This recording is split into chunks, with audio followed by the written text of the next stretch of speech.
Queridos amigos, queridas amigas, mais um capítulo da novela Stum, dentro do IPPB, com esse meu grande amigo Wagner. Novela Stum? Novela Stum. Gostei. Vamos mudar um pouquinho. E, como você sabe, não existe uma pauta pré-estabelecida. Então, cada momento é um momento e o Wagner sempre tem novidades maravilhosas para ajudar outras pessoas, para que possa esclarecer determinados aspectos. E hoje tem um caso de uma ajuda espiritual que ele fez, hoje mesmo, de madrugada, de uma pessoa que, por causa do suicídio, se encontrou fora do corpo, perdida, de uma forma dramática.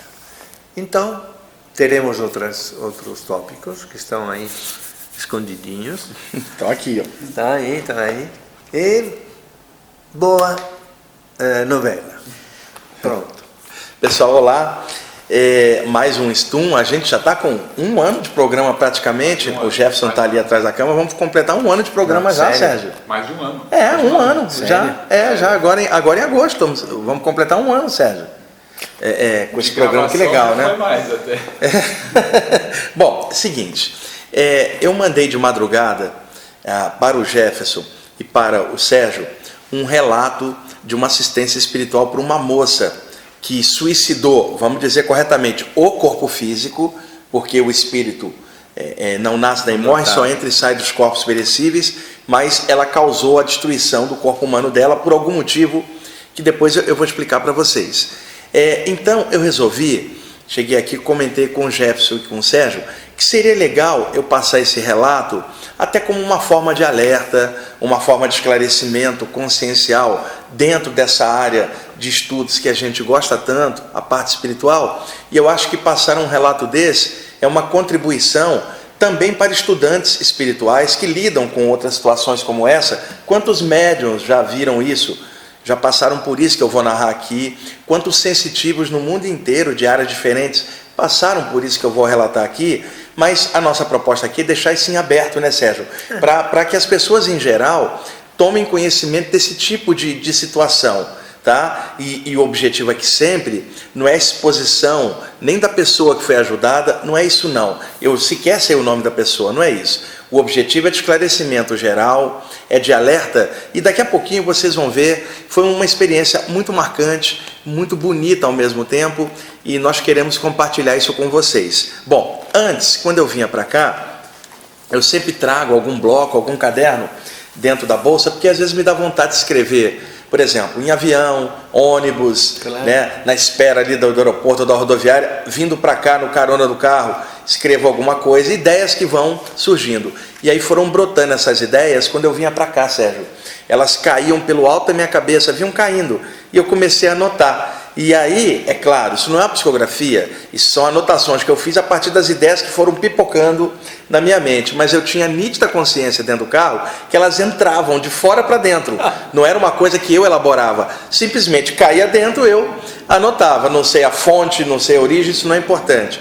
O importante é o conteúdo. E aí eu quero dividir com vocês essas anotações agora de bate-pronto, de improviso. Nem o Sérgio nem o Jefferson sabem o que tem aqui. Não me deixou ler. Não deixei eles lerem para que eu possa ir explicando aqui. E o próprio Sérgio vai interagindo e comentando, perguntando algo em cima, tá bom? Sim. Bom, muita gente me pergunta por que alguns espíritos ficam apegados aqui após a morte, seja familiares, a questões emocionais ligadas também a ambientes, ou a objetos, ou a situações, espíritos teimosos, turrões, que não aceitam a ideia de que passaram para outro plano, Sérgio.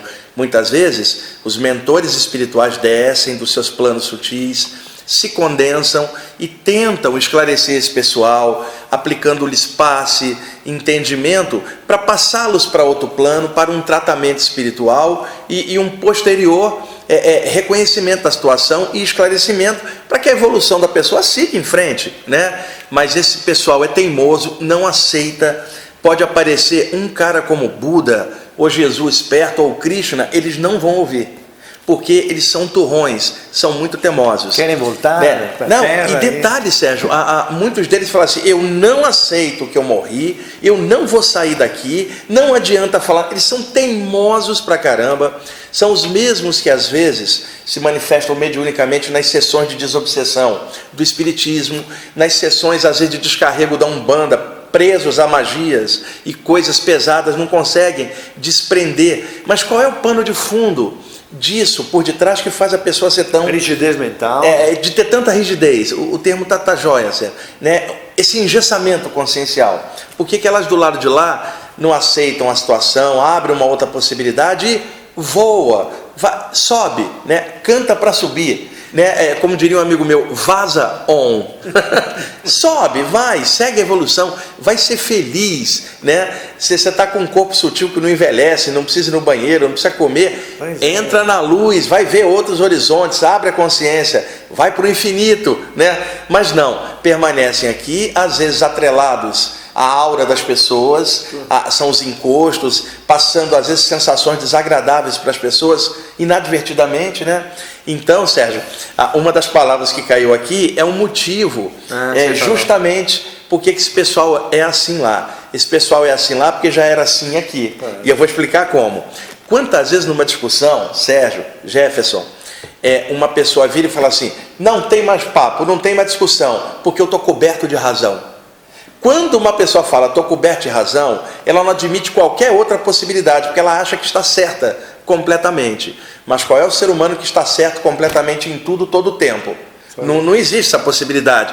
Mas quando alguém fala todas as vezes, estou coberto de razão, não mexe comigo porque eu estou coberto de razão, ela entra numa teimosia, mesmo que às vezes ela esteja errada, ela não consegue ter flexibilidade para perceber, porque ela acha que está coberta de razão. E de repente, alguém mata o outro, né, dá um tiro, mata o outro e fala assim, eu matei porque eu estava coberto de razão. Veja bem o destempero aonde que leva a nossa manifestação. Isso também acontece quando a pessoa está enfurecida com alguma coisa. A coisa mais difícil que tem, Sérgio, é você raciocinar durante um ataque de raiva. Você está possesso, você quebra tudo, você faz uma besteira enorme e às vezes depois vai em cana. Quantas pessoas estão presas em penitenciárias e que não eram meliantes, né? Não eram marginais, eram pessoas trabalhadoras que chegaram em casa e pegaram o parceiro ou a parceira com outra pessoa na cama, e aí foi lá e desferiu um tiro em cada um. Essa pessoa não era um bandido, era uma pessoa trabalhadora, homem ou mulher, e que agora está na cadeia amargando um momento em que ela não pensou e acabou com a reencarnação de duas pessoas e agora estragou a dela presa. Por quê? Na hora da raiva ninguém pensa. Então, por isso, as leis humanas facultam atenuante para quem comete crime passional, porque reconhece que quem está cheio de emoção raciocina menos. E faculta atenuante para quem faz o crime frio, porque estava de posse do raciocínio. Então, quando alguém fala, eu estou coberto de razão, essa pessoa já está num surto emocional que já não está raciocinando. E ela repete isso como um mantra, Sérgio. Estou coberto de razão, não mexe comigo, eu estou coberto de razão. É isso que as pessoas levam na mente para o lado de lá e aparece um mentor para ela e fala, você desencarnou, vamos. Não desencarnei e eu estou coberto de razão. Então esse é um dos motivos. As pessoas são turronas após a passagem do corpo, já eram turronas aqui, já não raciocinavam tanto e se deixavam levar pelos arroubos emocionais sem ter um centro de equilíbrio nela para superar aquele momento difícil e trabalhar em cima. Coisa que é muito difícil, é claro, para todos nós, mas são pontuações que nós precisamos fazer. Para quê? Para que a gente não caia nessa armadilha também, Sérgio. Expandir a consciência. E expande a consciência, mas não espera a morte ensinar isso para você. Nós podemos fazer isso agora. Nenhum ser humano está coberto de razão todo o tempo. Seja eu, Sérgio, Jefferson, você que está assistindo. Você pode até ter razão em alguma circunstância, mas em outra nem tanto. Por isso, a grande firmeza não é ser radical, é a flexibilidade da consciência, que não significa não ter opinião. Você é firme no que você pensa, mas você observa as coisas e se você está errado, simplesmente você corrige, admite e muda, aceita e muda, né? E outra coisa também, onde tem muito, vamos dizer assim, ponto de honra, eu tenho honra, onde há muita honra, né? Como é que se fala? É necessário às vezes lavar a honra com sangue. Então, onde tem muita honra, desaparece o amor e o perdão. Então, quando Jesus veio à Terra, 2000 anos atrás, uma das coisas que foi novidade no ensinamento dele é amor. Não é espada cortando, não é vingança. É sentimento. Mesmo que você esteja com razão, observa o contexto em geral, né? E não sai dando patada. Calma, pondera. Às vezes você está certo, às vezes não. E não precisa lavar sua honra com sangue, porque isso é uma reação. Tá? Na verdade, superar essa reação, transcender e crescer nessa prova é que é o lance. E é isso que Jesus falava: devolve com amor, que não significa ser alguém passivo e sem opinião e alguém que deixa todo mundo fazer tudo com você. Não é isso que nós estamos falando, não. Estamos falando de perspectiva, tá? A rigidez mental, ela faz muito mal para a consciência, não somente aqui dentro, mas também do lado de lá, Sérgio. E aí? Esse é o primeiro apontamento, Sérgio. Por favor, comenta algo para eu não ficar falando sozinho aqui, vai. Acho que é uma burrice enorme. A pessoa deveria, como todo mundo sabe que vão morrer, né? Vamos fazer uma coisa legal, vamos chegar no finish lá e passar do outro lado vencedores. Vencedor de si mesmo, né? De si próprio. Porque, no fim, é ignorância absoluta esta. E além de ser turrão, além de ter esse horror de comportamento humano, né? A pessoa está fazendo mal a si própria e muito mal a si própria. E acaba fazendo mal para os outros, a todos reflexão disso, os ligados, né? Também, né? Interligado com ligado, né? E outra coisa, nós não estamos falando de caráter aqui, estamos falando de posicionamento mental. Vocês devem conhecer pessoas que são excelentes, são caráteres fantásticos, pessoas que ajudam os outros, fazem o bem, são pessoas muito legais, mas que também são extremamente teimosas no trato pessoal. Então, para uma pessoa ser turrona, não significa que ela é do mal ou é do bem, não é isso. Ela é turrona. E é difícil você convencê-la de alguma coisa, mesmo que ela esteja errada, porque ela vai dizer: estou coberto de razão. É isso que a pessoa arrasta para o lado de lá, e não é que ela é um espírito obsessor, ou alguém que vem fazer o mal. Ela não faz o mal deliberadamente, Sérgio. Ela faz o mal para ela própria, sendo turrona, fica numa condição após a morte estacionada, e aí acaba encostando na aura de algumas pessoas e acaba fazendo mal sem querer. Ela não é um espírito maldoso, é simplesmente uma pessoa turrona, que podia ser até uma pessoa boa, mas que está estacionada por causa da teimosia. Tira essa teimosia, ela já teria decolado para o mundo espiritual, porque ela às vezes é ótima, mas tem alguma coisa, a pedra no sapato dela se chama teimosia, turronice. Entenda, nenhum de nós está coberto de razão todo o tempo, em todas as situações. Esteja firme nas suas opiniões, mas cada situação é cada situação. Flexibiliza. Eu vou usar um ensinamento celta aqui, Sérgio, que é o seguinte: muita gente fala assim: eu tenho firmeza. A firmeza não está no radicalismo, a firmeza está na flexibilidade. A tarântula, que é uma aranha extremamente venenosa, o que ela faz quando ela projeta a teia dela? Ela pega um raminho, né, ou um galinho flexível e coloca ali a base da teia. Puxa essa teia e coloca num outro raminho flexível. Então ela faz a teia. Quando bate uma ventania, as plantinhas vão deitar. E aí a teia deita junto. Passou a ventania, a plantinha sobe, a teia está intacta. Qual é a firmeza da teia da tarântula? A base flexível. Se uma outra aranha, uma outra espécie, coloca num pedaço de madeira aqui ou numa parede a ponta da teia e coloca na outra ponta da outra parede, a outra ponta, e cria a teia, quando vier o vento ele arrebenta a teia, porque a base é rígida, então a força do vento vai arrebentar. Então aquilo que parecia firme, colado as duas pontas na parede, era fraco no meio, porque não tinha flexibilidade na base. E aquilo que tinha flexibilidade na base era firme no meio e jamais rompia. Então esse exemplo, que vem dos ensinamentos celtas antigos, da velha Europa, mostram que firmeza é flexibilidade. E eu posso citar também algo que o Sérgio também adora. Não é isso que o Lao Tse falava no Tao Te Ching? Sim. A flexibilidade entre o yin e o yang, entre as polaridades, o ponto de equilíbrio. Né? Então, esse é o primeiro apontamento, tá, pessoal? Ok, Sérgio? Porque você não estava sabendo dos temas, eu estou só pontuando. Ok, aí eu já... Tá, vamos lá. Né? O segundo apontamento, eu me lembrei dele hoje, esse não caiu na minha mente, esse eu me lembrei e coloquei. Lá na Rádio Mundial, no programa Viagem Espiritual, o ano passado, se eu não me engano, eu comentei sobre esse tema, mas eu quero comentar com vocês agora, que é outro público e outro programa. Sérgio, você está no Amazonas e ali tem um rio para você atravessar. Sim. E aí na hora que o rio parece calmo, tranquilo, não é muito fundo, você pode atravessar inclusive em pé. Aí chega alguém nativo da área e fala assim: cuidado que esse rio tem piranha. E aí você já não põe nem mais o pé ali. E você fica decidindo, passo ou não passo. Mas toda hora na sua mente vem a ideia de que tem piranha ali. Sim, tá. É um dilema complicado. Então você não passaria, porque um nativo que conhece a região está te avisando. Tá, essa possibilidade está correta. Agora, vamos imaginar, você está no Amazonas. Tem um outro rio para atravessar. E o Jefferson, que não é nativo de lá e não conhece o ambiente, ele vai falar assim para você: Sérgio, se eu fosse você, eu não passaria aí, porque vai que tem piranha. Mas não tem piranha. E o Jefferson não conhece a região. Mas nessa altura já jogou a dúvida na sua cabeça. Claro. Você então pega aquilo na sua cabeça e fala: e se tiver? Só que não tem. Mas você não vai atravessar do mesmo jeito. Conclusão: pega um barquinho e vai do outro. O que impediu sua travessia? Sim, uma ideia, já que aquilo não existia. No primeiro caso, você não atravessou porque realmente tinha piranha. Aí é prevenção. No segundo caso, não tinha, mas você não atravessou, porque não tinha piranha lá, mas a piranha foi colocada na sua mente, pelo Jefferson. Então o nome disso, piranhas imaginárias. Piranhas imaginárias. É, quando uma situação não é real e você criou a situação na sua cabeça. Principalmente na questão de ciúme exacerbado.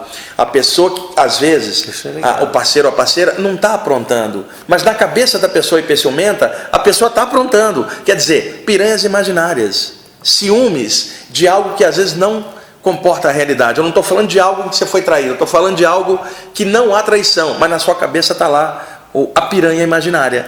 Então tem um rio na nossa mente, um rio mental, cheio de pensamentos. Muitas vezes nós contaminamos o rio com piranhas imaginárias, Sérgio. Coisas que não existem, a não ser na nossa mente. Ou que colocaram na nossa cabeça. Ou que foi inserida na nossa cabeça. A pulga atrás. Exato. Isso, por exemplo, quem jogou a piranha imaginária na sua cabeça? Não foi o Jefferson ali na travessia do rio? Então, o Jefferson foi o obsessor que jogou a ideia ruim na sua cabeça e você acalentou. Se isso ocorre aqui, uma entidade extrafísica, obsessora, aí sim maldosa, como é que ela trabalha? Tentando inserir ideias negativas na mente da pessoa, projetando piranhas imaginárias. Essa é a origem de muitas obsessões. É um hacker espiritual. Então, agora, comenta sobre isso, Sérgio. Vai trazer... E aí, quantas vezes você evitou algumas coisas corretamente e quantas vezes você não avançou algumas coisas com medo de piranhas imaginárias? Você, eu e todo mundo. Isso é incrível. É só ser motociclista em São Paulo que você se pergunta: será que eu tenho que sair de casa hoje? O Sérgio vem de moto para cá. Né? Então é muito complicado mesmo. Né? Tem uma série de situações, inclusive, que são reais. Né? De repente você está sujeito a graves. Por exemplo, no Brasil nós temos 6.000 que morrem ou matam por causa da bebida alcoólica ingerida, né? Então é extremamente grave ter que dividir esses números com vocês, com a população e tudo mais. Por quê? Porque no fim das contas falta aquela, eu diria que falta aquela consciência mínima, né, de saber que você está se prejudicando todas as outras pessoas também ao teu redor. E eu te falei de um caso lá, um carro com 6 pessoas a bordo, agora, anteontem. O pai e a mãe sobreviveram. E os 4 filhos que estavam no banco de trás morreram. Por que morreram? Porque estavam sem cinto de segurança. Inclusive não tinha cinto para todo mundo. Então, essas situações também estão criando anjinhos do lado de lá.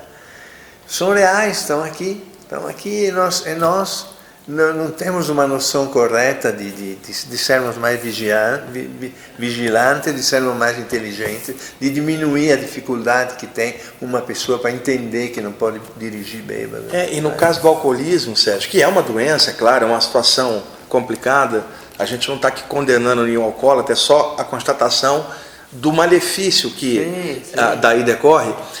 Quando a pessoa bebe, o que ela perde? Discernimento. Então você fala assim, exato, eu estou embriagado, então não consigo raciocinar. Então, voltando ao tema anterior, estou coberto de razão.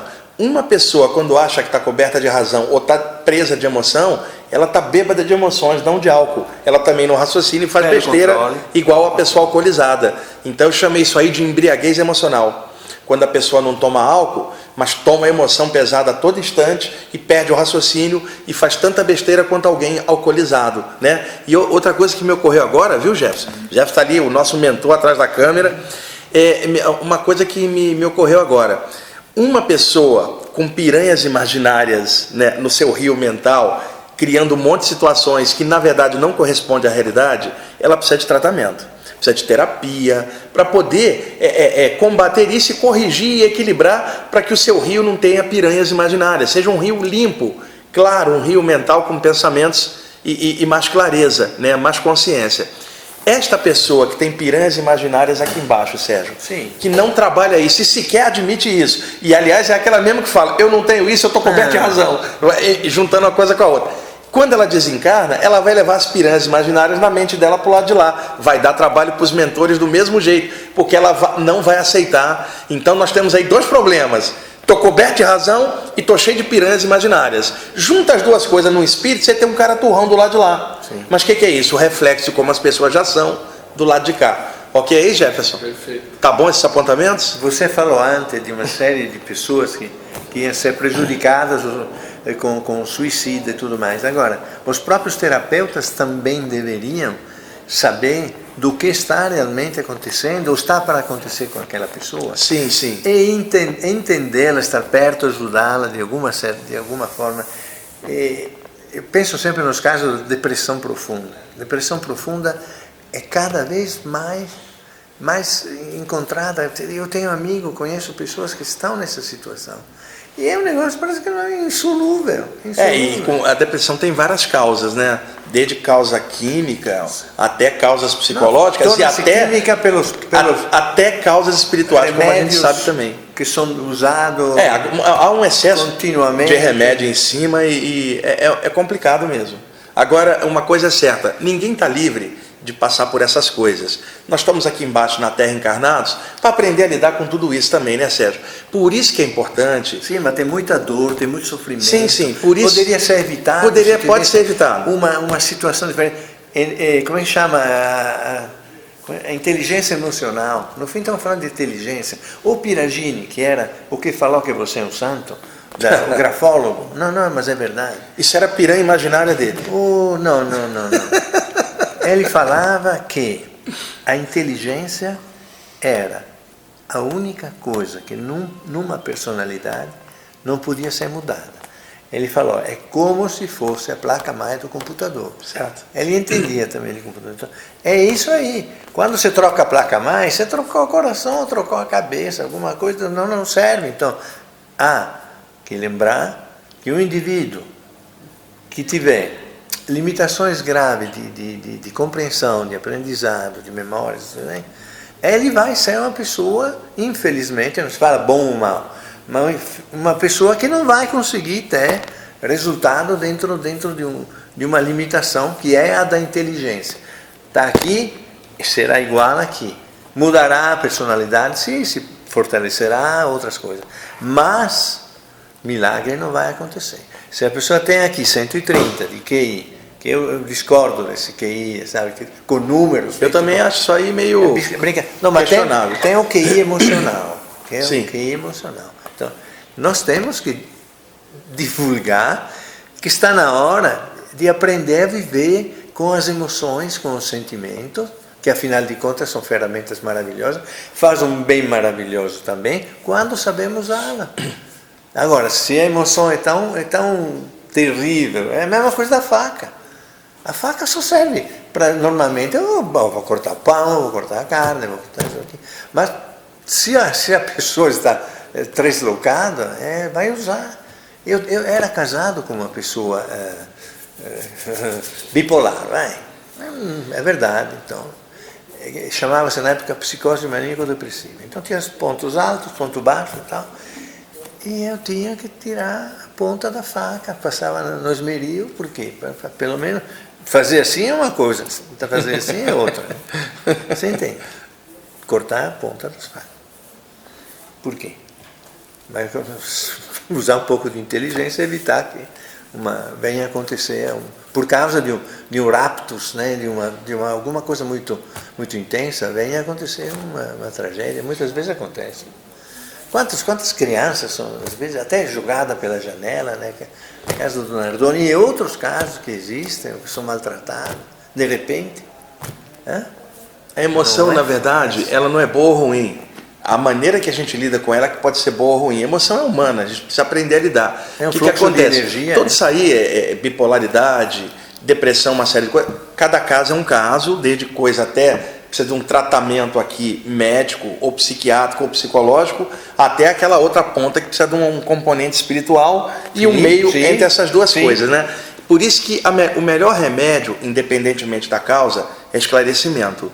É a pessoa procurar perceber. Ela não está aqui na Terra numa viagem de férias. Isso aqui não é uma colônia de férias. Isso aqui é um campo de provas e expiações em que a gente tem algumas coisas muito legais também para viver no meio das provas. Música, poesia, arte, cultura. Tudo isso nos preenche, incluindo a parte espiritual, que eu não estou falando enquanto doutrina é só aquela, mas como valor de consciência, que seria a cura do vazio existencial, Sérgio. As pessoas precisam preencher a consciência delas com coisas melhores, para que a passagem dela durante a vida seja próspera, tenha produtiva, um ganho evolutivo, exatamente. Sabe? Preenche mais de leitura sadia, de música legal, cultura, arte, conhecimento também, espiritualidade, junta tudo isso em você e mas procura ter boa vontade de se abrir. Porque muitas pessoas que estão passando problemas variados nessa área que o Sérgio citou, elas estão totalmente bitoladas dentro disso aqui,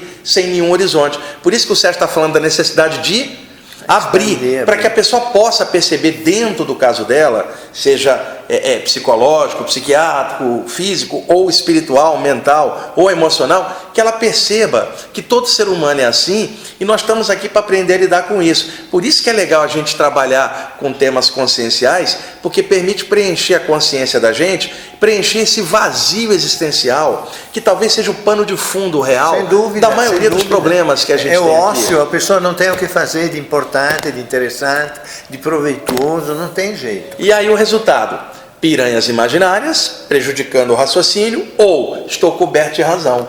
Junta tudo isso, vai dar um ser humano totalmente complicado aqui ou fora do corpo.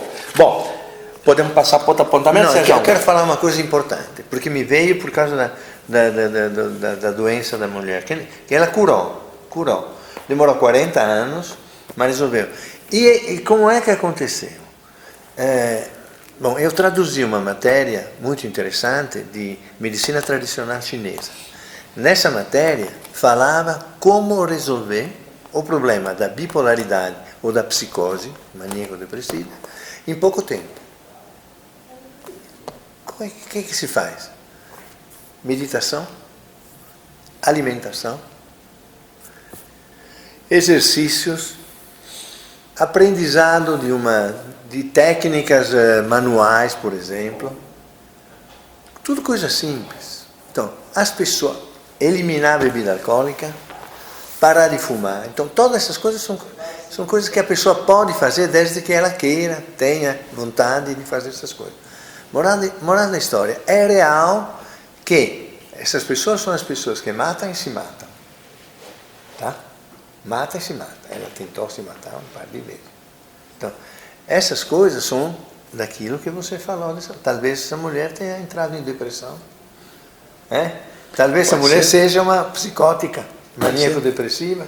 Então, de repente, pula do 12º andar. Por quê? Porque não faz sentido a vida. Mas ela se curou. E a cura, que funcionaria segundo o psiquiatra, para a vida inteira, lítio a vida inteira, não precisa usar lítio, não precisa usar nada que seja, que vicie a pessoa durante tanto tempo. Então, eu posso disponibilizar essa tradução que eu fiz do inglês. Está em português já. Você poderia passar para o Jefferson pode colocar um link aqui logo embaixo do título do programa, para as pessoas acessarem esse texto, Sérgio. Sim. E me deu uma ideia também, o Jefferson. Nós podemos convidar alguém para falar sobre essa temática. Por exemplo, a Marisa Oliveira, a Maísa Intelizano também, são pessoas que trabalham com essa área com enfoque consciencial e também com todo o enfoque necessário das terapias daqui, convencionais, mas que podem dar um aporte melhor daqui uns 2 meses. A acupuntura também. A acupuntura a gente está devendo também. É que assim, são tantos temas, né? Mas vai marcando aí para a gente trazer alguém, para a gente falar um pouquinho disso aí mais para frente, bipolaridade, é como uma forma de contribuição para ajudar pessoas. São pessoas legais, sim, são pessoas legais, não sei o motivo disso tudo, por que começou esse vazio, por que... Marca aí, Jefferson, para a gente, daqui uns 2 ou 3 meses, a gente abordar esse tema, porque tem outros temas na frente, né? A gente tem muito tema, né, Sérgio? A gente está um ano aqui fazendo o programa, TPM. Eu traduzi a TPM. Também. TPM, ainda bem que bom, deixa para lá. Eu ia fazer uma brincadeira aqui, mas não seria adequado, não. Deixa para lá. Vamos lá. O outro apontamento, Jefferson, custo e benefício. Sempre que a gente observar uma situação, alguma coisa, quando se fala custo e benefício, né, Sérgio? As pessoas tendem a entender isso pelo ponto de vista econômico. Comercial, tá, né? Mas nós podemos falar isso também num ponto de vista consciencial. Determinadas situações ou investimentos nossos emocionais, por exemplo, ou mentais, qual é o custo e qual é o benefício? Aquilo ali, o custo daquilo vale o benefício? Então, por exemplo, quanta gente, eu pergunto para as pessoas, o que você prefere? Ser feliz ou achar que toda hora você está com a verdade? Em conflito com alguém. Então, é questão de bom senso. Custo e benefício, bom senso em cada situação, flexibilidade para observar cada caso, sendo firme na decisão, mas com bases flexíveis para você não cometer erro com a sua firmeza, para que ela se torne teimosia. Então, é importante, observa as coisas, qual é o custo daquilo e qual é o benefício. Deixe-me observar, não é frieza, é estratégia consciencial, é inteligência emocional também. Então a gente precisa tudo. Com certeza. Qual é o custo, qual é o benefício disso? Isso aqui me custa tanto, mas o benefício vale a pena isso, né? Eu investi tanto aqui e de repente o benefício nem era. E outra coisa, isso aqui era tão pouco que precisava para tanto benefício. Então, para cada situação, a gente pode observar isso também a nível consciencial, certo? Sem dúvida, sem dúvida. Bom, Quem que vem aí? Há uma expressão antiga que o Sérgio conhece, o Jefferson também, que existe nos meios esotéricos, principalmente no ocultismo, que fala da noite escura da alma. Você deve ter ouvido falar. Claro. Essa noite escura da alma seria uma fase em que a pessoa passa de cerceamento e provação, uma fase em que ela está cerceada karmicamente, nada parece estar certo, mas não por culpa dela, ela faz tudo certo e aquilo não rola. Parece que a natureza nega o sucesso a ela naquela série de coisas, naquele momento da vida dela. Espiritualmente, isso é chamado inverno da alma, que seria a mesma coisa, a noite escura da alma. Tá, Sérgio, quando a gente está no inverno, é uma época de recolhimento. Sim, sobretudo você não pode se expor a climas, porque você pode ficar gripado, pegar um vento frio e ficar doente. Então, inverno pressupõe recolhimento, preservação. Verão pressupõe que você vai para fora, está calor, a luz, o sol, você quer usufruir da luz da vida, enquanto que no inverno é uma época de recolhimento. Então, o que acontece? No inverno mais frio, nem tanto aqui no Brasil, mas vamos dizer assim, no hemisfério norte, ou aqui no Brasil, lá na parte sul, no Rio Grande do Sul, por exemplo, Santa Catarina. No inverno, aquela noite muito fria, o que mantém você com esperança na noite fria? A esperança de que em breve a primavera vai vir, ou o sol no dia seguinte, ou em breve a primavera renderá o inverno. Então o que ajuda você a sobreviver nos dias frios de inverno? A esperança de que virá a primavera no final. A esperança é fundamental. Então, na noite escura da alma, o que mantém você ativo? Esperança. Vai passar, o sol vai surgir, primavera virá. É questão de você suportar o momento de recolhimento e perceber o que aquilo está ensinando. A noite está fria, fique em casa lendo, escuta música, namora em casa. Então, há momentos em que pressupõe recolhimento. Tem fases da vida da gente que nós passamos provações, Sérgio. Seja uma doença, seja um desemprego, uma crise emocional, mental, econômica. Tem fases, todos nós passamos por isso. São ciclos de vida e de aprendizado, de altos e baixos que nos acometem aqui. Então, na época que tiver numa dessas baixas, que tudo parecer escuro, é o inverno da alma. Tá? É a crise, é a noite escura. é a hora de você se recolher, investir mais na tua leitura, investir mais na tua consciência. Daqui a pouco a coisa vai mudar, você vai trabalhando por dentro do inverno, mantendo a esperança da luz chegar, até que a luz vai e se abre. Seguir os ciclos da natureza, porque tudo na natureza é cíclico. Nós somos natureza. Então nós fazemos parte, entramos nessa sintonia de recolhimento, de aprendizado, você vai fazer muitas outras coisas que você não faria num dia de sol. Você reúne a família, você reúne os filhos, você aproveita, canta, vai ler um livro, não fique assistindo muito a televisão. Sem investimento. Agora, por exemplo, Sérgio, pode estar o maior sol lá fora e a pessoa está vivendo o inverno da alma dela. Com certeza. Eu estou usando inverno como uma metáfora para a fase fria e escura, e usando o verão como Então vamos dizer, o que ajuda você a superar o seu inverno da alma, sua noite escura, é o sol da consciência, ou melhor, a primavera consciencial, a noção de que há ciclos. Você está passando por uma baixa, vai trabalhando, não desanima, para que daqui a pouco, no tempo certo, se abra a nova primavera que está vindo. A primavera, ela emerge de dentro do inverno. Então, mesmo na tua escuridão maior, tem uma luz emergindo. Se você souber perceber e sentir o calorzinho dela iniciando ali, que daqui a pouco vai esquentar você por dentro e nova fase virá, se você resistir à prova do inverno, a noite escura da alma. E sabe qual é o momento de maior escuridão na madrugada, Sérgio? O momento de maior escuridão da noite, perto do amanhecer. É onde as trevas são mais intensas na atmosfera. Perto do amanhecer é onde a noite é mais escura. Então, de repente, naquela noite escura da pessoa, é a madrugada dela, aguenta um pouquinho que o sol está chegando. Porque quando parece mais escuro, a luz está perto para chegar. E os celtas antigos, eles associavam o galo com o despertar do sol. Porque quem é que fica cantando de madrugada? Só o galo. O galo. E o galo canta no escuro para falar, não perde a esperança que o sol está chegando. Você está atravessando a noite escura. Quando você escuta o galo cantar, já sabe que está nas primeiras horas da madrugada, que daqui a pouco o sol virá, você aguenta mais. Então o galo te ajuda, o canto do galo na noite escura, ele ajuda você a superar, porque você fala, mais um pouquinho e o sol vai vir. Sabe quem é o galo? O mentor espiritual. Que no meio da treva espiritual fala, não desiste. Não é isso? É alguém, calma, a luz está chegando, resista, vai melhorar. Então a expressão inverno da alma, eu acho, foi um espírito que uma vez me explicou isso aqui. Eu acho ela é muito legal parte do dia de hoje. Natureza da vida. Isso aqui... Escreveu tudo isso hoje, vindo aqui para cá no carro. Isso aqui, eu lembrei, isso aqui foi eu que coloquei, mas a frase caiu na minha cabeça.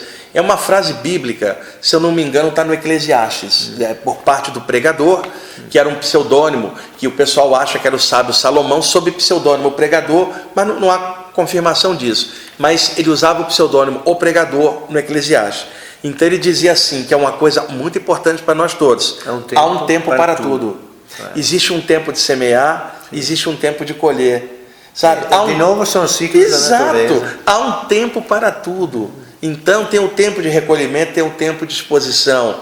O nome da consciência sobre esse tempo se chama equilíbrio. Então a Bíblia já avisava isso, há um tempo para tudo.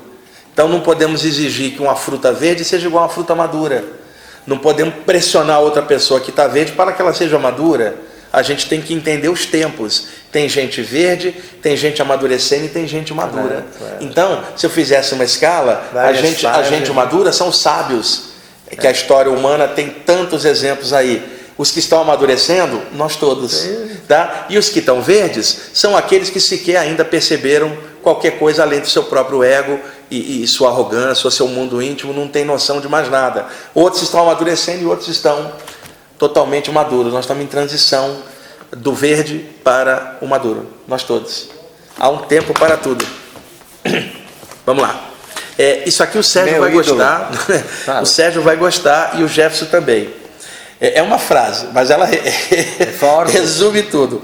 Algumas coisas não são perdas, são livramentos.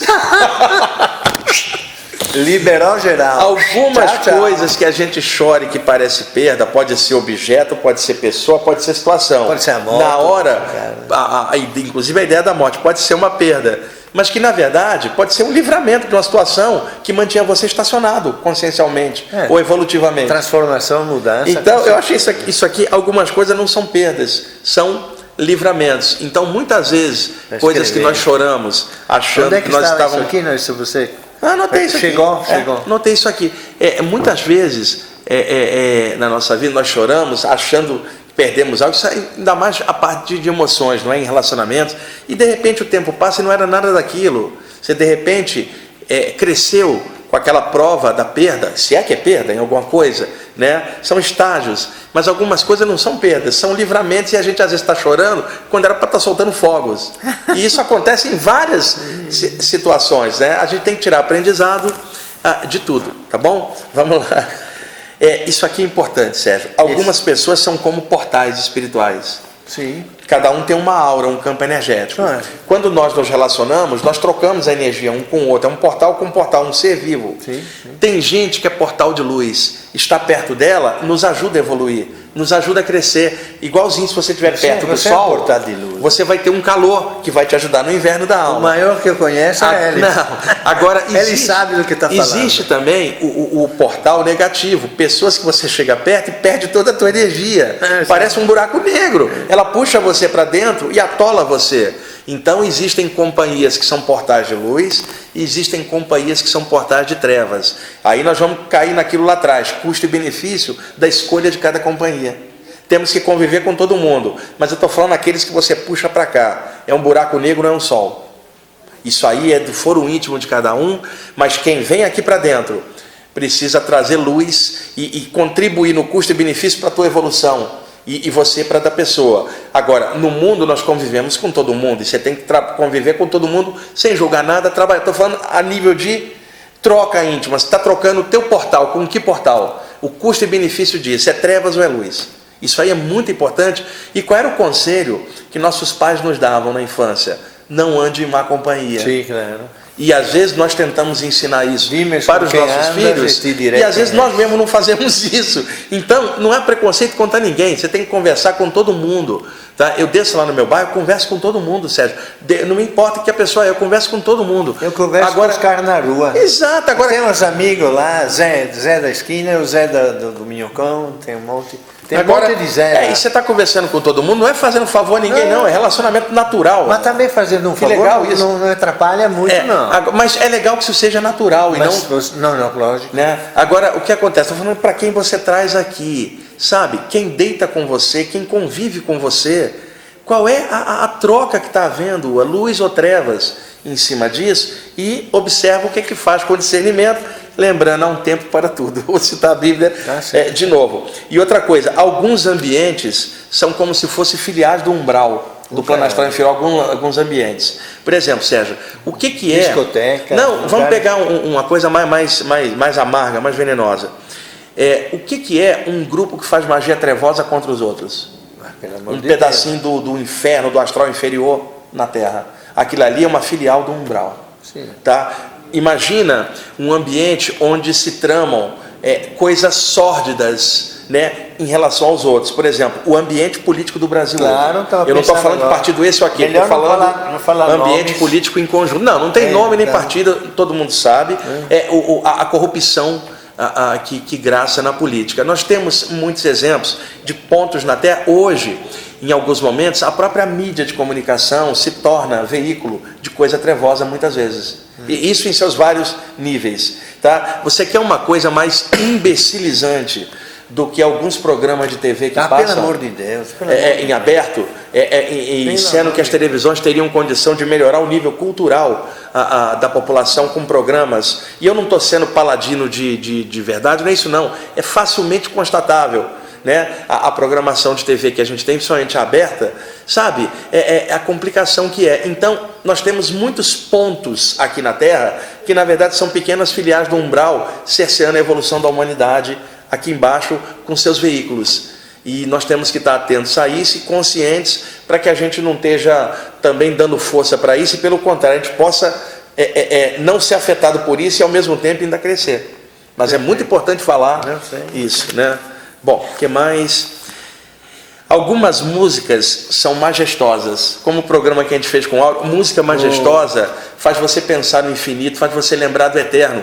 O Yogananda, Paramahansa Yogananda, dizia que a música ela tem o poder de fazer o espírito relembrar das esferas celestiais a nível inconsciente. Saudade de casa, do mundo espiritual. Por isso que tem alguma música que toca a gente e eleva de uma forma que você não tem como explicar intelectualmente isso que você sente. Daí aquela frase: isso não se explica, só se sente. Se sente. Música majestosa não se explica, só se sente. Isso aqui, é claro, todo mundo já ouviu falar, é importante. O verbo ter não tem nada a ver com o verbo ser. Né? As pessoas estão querendo ter em vez de ser. Ser é consciência, é ser. Nem tem necessariamente com ter, porque tem gente que tem o ser sem ter, e tem gente que tem o ter sem ser. Eu acho que essa aí é bem clara. O verbo ter não é a mesma coisa que o verbo ser. Então, como diria, sejamos, né, Sérgio? Podendo inclusive ter as coisas a partir do verbo ser, que nem considera ter, mas usufrui das coisas para evoluir. Se você tem dinheiro, muito dinheiro, aproveita o dinheiro e evolua, e ajude os outros a evoluir, em vez de estacionar. Em vez de ter, passa a ser. Por exemplo, aqui, o que a gente está fazendo? Estamos passando algo num programa. O conhecimento que a gente tem, cada um na sua área, o Jefferson, o Sérgio e eu, é um conhecimento que a gente levou muito tempo para poder expandir. Só que a gente está tentando compartilhar. Então, isso não é nosso. Nós estamos irradiando. Então, o ser irradia. O ter pega, puxa. Né? Tipo assim, isso aqui é meu. Nós sabemos que todos esses temas conscienciais não são nossos. Nós somos veículos desses temas. E sendo bons veículos, nós somos. E aí você fala ser, que é importante. Exatamente. Daí, Sérgio. Perfeito. Bom, aqui no finalzinho, só um alerta para vocês, pais e mães. Nossos filhos são espíritos. Claro. Tem um livro do Hermínio Miranda que tem esse título. Eu tinha esse livro. Mas eu estou falando aqui no sentido genérico. Nossos filhos são espíritos e muitas vezes eles não vão seguir o que nós queremos, nem na profissão, nem no amor, sabe? E é essencial a gente educá-los, passar os melhores valores que nós podemos, mas entendendo que à medida que eles vão ficando adultos, eles têm a tendência e pendor que eles trazem de outras vidas, e isso vai emergir. E é importante que você, fazendo a sua parte certa, mesmo que amanhã ou depois um filho ou uma filha desvie, você tenha a consciência que você fez certa, e se desviou não foi por sua causa, é por causa do temperamento do próprio espírito encarnado como seu filho. É claro que eu não estou falando de gente que não educa e não dá atenção e depois o filho desvia, não. Estou falando de gente que faz o certo, correto, por amor, por consciência, e depois vê o filho ou a filha seguir uma jornada que não é saudável, causa sofrimento nos pais. Lógico. Eu entendo, mas eu acho que esses pais não devem sofrer, porque eles fizeram tudo certo, Sérgio. Então, e o erro está sendo do espírito que é o filho. Então, é claro, você vai se preocupar a vida inteira com seu filho, independente da idade, mas não fique infeliz por causa da infelicidade das escolhas dos seus filhos, porque eles são espíritos, já tinham essas escolhas às vezes antes.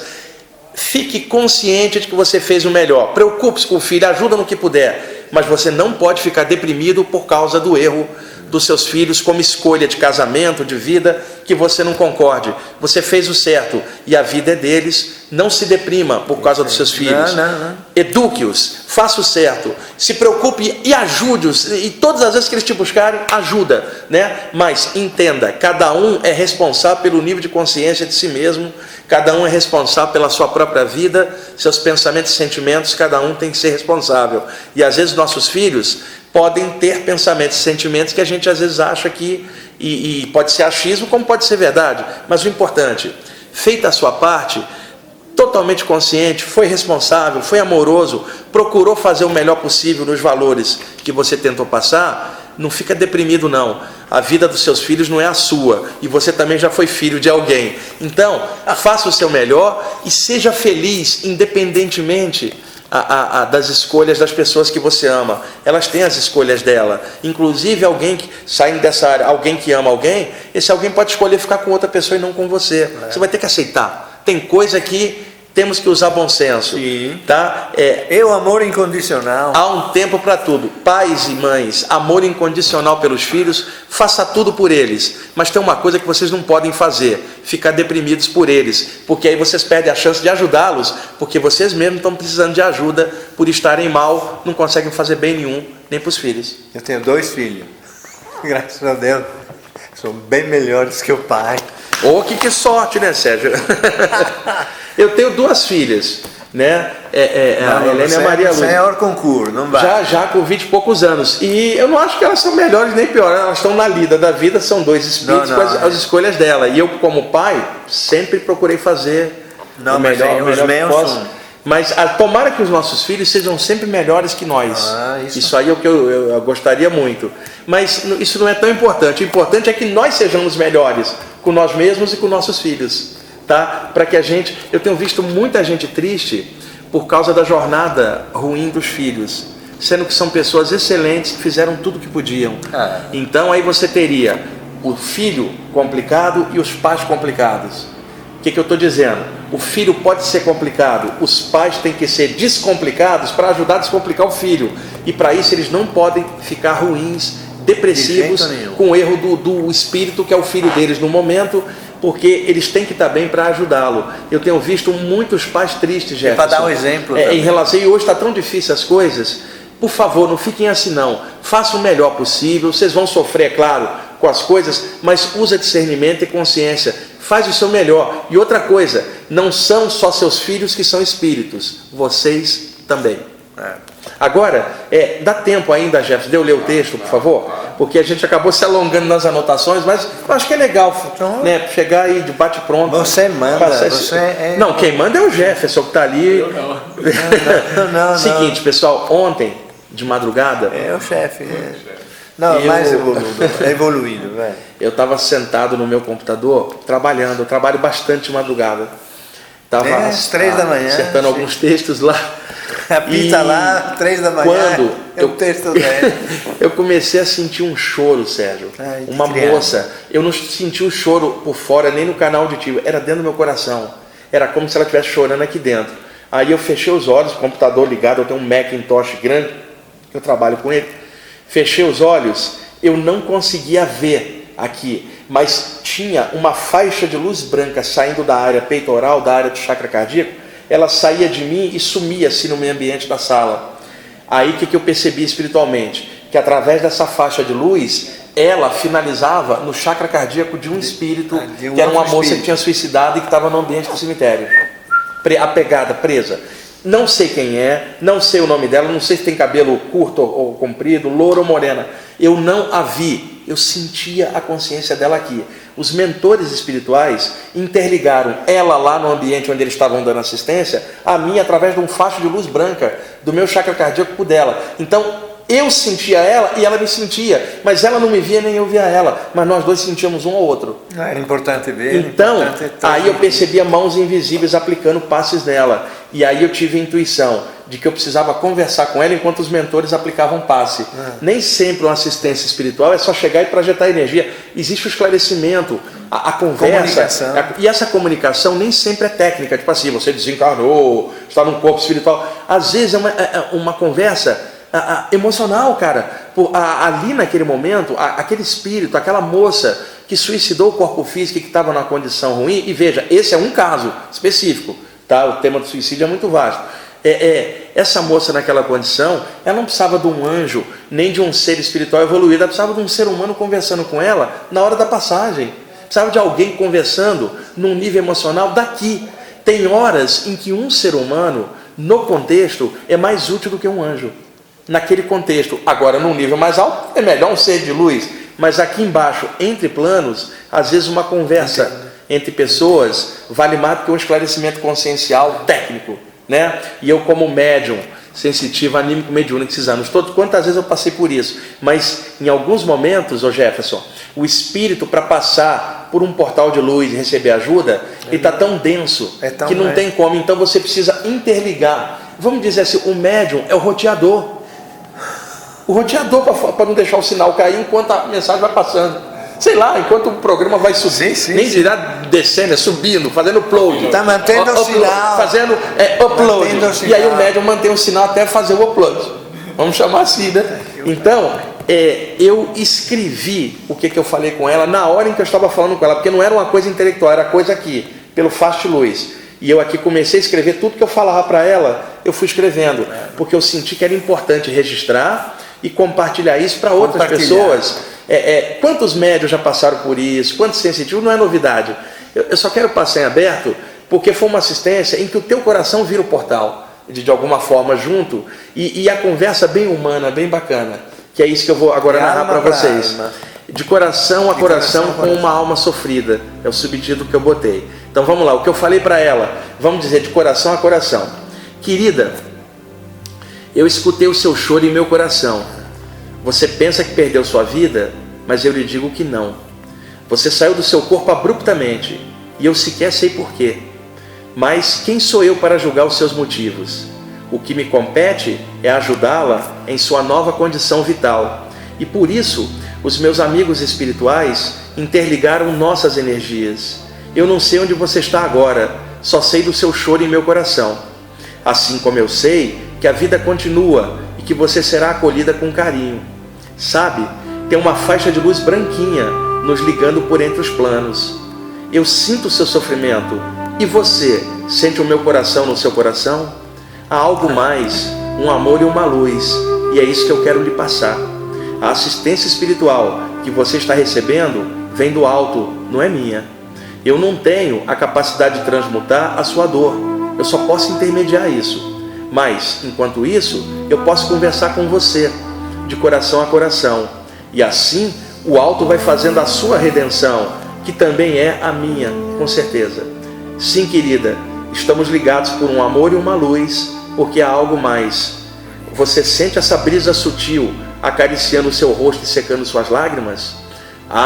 Os mentores espirituais estão lhe aplicando seus passes venturosos, e eles são craques nisso. E eu também estou lhe enviando energias daqui.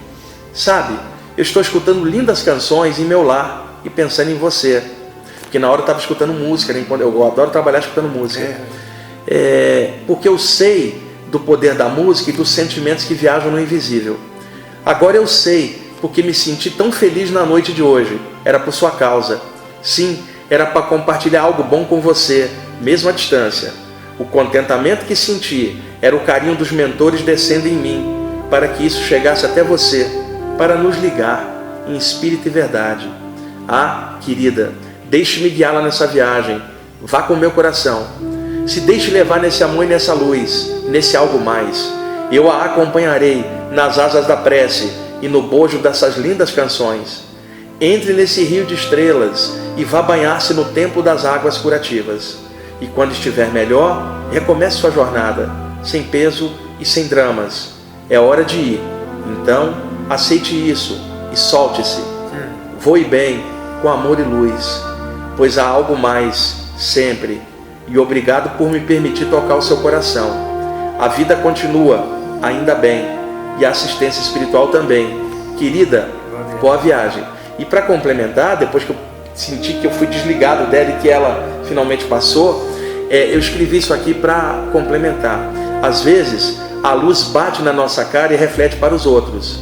Em outros momentos, por nossos sentimentos, o amor toca outros corações. E até mesmo as músicas que escutamos podem chegar aos que sofrem. E nisso, nós mesmos melhoramos muito. E assim, a assistência espiritual continua acontecendo. Porque há algo mais, um amor e uma luz. Maravilhoso. E aí eu coloco embaixo, obrigado a quem me fez feliz hoje e me deu a honra de compartilhar isso, que são os mentores. Sérgio, por experiência, quantas vezes fui ligado a espíritos mais densos e depois, quando acaba o trabalho de assistência, você se sente esgotado, porque houve uma ectoplasmia exteriorizada, energias mais densas. Mas ontem, no finalzinho da tarde e à noite, eu estava tão feliz e não tinha motivo. Não, me deu uma felicidade sem motivo. Quando foi horas mais tarde de madrugada, aconteceu isso aqui, aí eu entendi por que eu estava feliz sem motivo. Horas antes, os mentores me carregaram com uma luz, para depois, horas mais tarde, dividir essa luz com ela e ajudar na passagem. Quer dizer, me deram a felicidade para eu compartilhar essa felicidade na passagem de uma entidade suicida.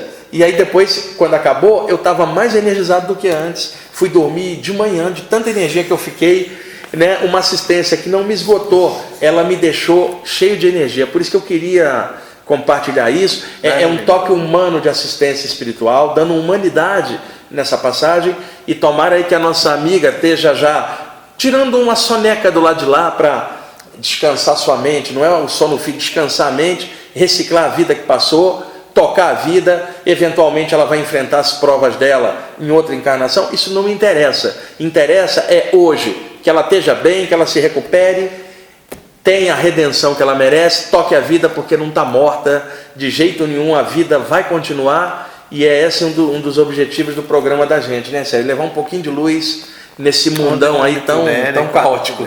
Então, depoimentos como esse ajudam não só vocês que estão hoje assistindo e escutando isso, mas também para a gente que vive isso, tá? Nós não estamos fora disso. É emocionante uma coisa dessa, e eu agradeço os mentores que me dão essas oportunidades de estar interligado, poder viver essas coisas também, e depois poder compartilhar com alegria essas vivências. É isso aí. Sérgio, finaliza aí hoje o programa. Tô meio mareado, né? Mas tá tudo em divina ordem. Agradecemos a presença e esperamos poder continuar com esse maravilhoso trabalho, que não é um trabalho, é um serviço da luz, né? Que não pesa, mas é esclarecedor e necessário, é indispensável, eu diria, passar para frente.